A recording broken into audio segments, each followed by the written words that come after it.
জাতীয়তাবাদী শ্রমিক দলের এই সমাবেশ নয়াপল্টন দলীয় কেন্দ্রীয় কার্যালয়ের সামনে।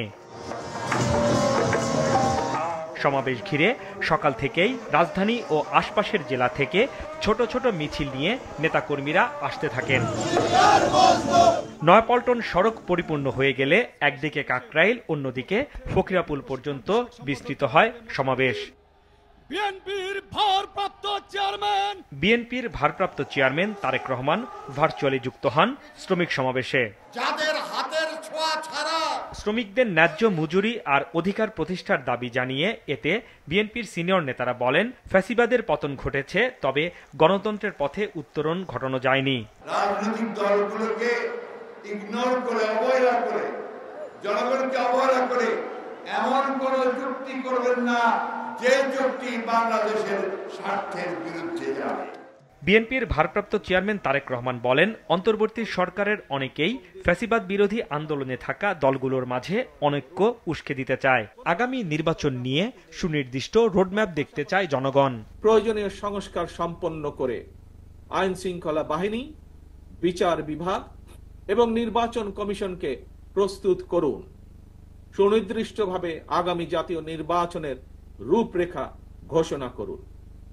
অন্তর্বর্তীকালীন সরকারের কর্মপরিকল্পনায় পথনকশা গণতান্ত্রিকামী জনগণের সামনে সুস্পষ্ট থাকলে জনমনে সন্দেহ, সংশয় কেটে যাবে। তারেক রহমান বলেন, ফ্যাসিবাদের পতন ঘটিয়ে কোনো অভ্যুত্থানের মধ্য দিয়ে গঠিত সরকার অবৈধ নয়, তবে এ ধরনের সরকারের বেশি দিন ক্ষমতায় থাকা ঠিক না। বিশেষ পরিস্থিতির সরকার কখনোই জনগণের সরাসরি ভোটে নির্বাচিত সরকারের বিকল্প নয় এবং বিকল্প হতে পারে না। অন্তর্বর্তীকালীন সরকার মিয়ানমারের রাখাইন রাজ্যে মানবিক করিডোর দেওয়ার নীতিগত সিদ্ধান্তের কড়া সমালোচনা করেন তারেক রহমান। সরকারকে বিদেশিদের স্বার্থ নয়, সবার আগে দেশের স্বার্থ দেখতে হবে বলেন তিনি। করিডোর দেওয়া না দেওয়ার বিষয় সিদ্ধান্ত আসতে হবে জনগণের কাছ থেকে।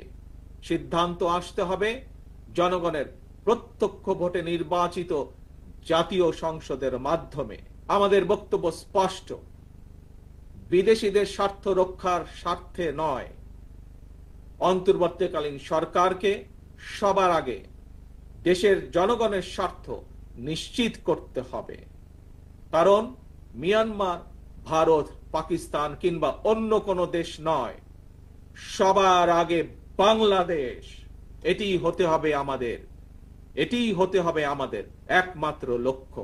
কোনো ধরনের উস্কানি, অপপ্রচারে বিভ্রান্ত না হয়ে ঐক্য ধরে রাখার আহ্বান জানান বিএনপির ভারপ্রাপ্ত চেয়ারম্যান।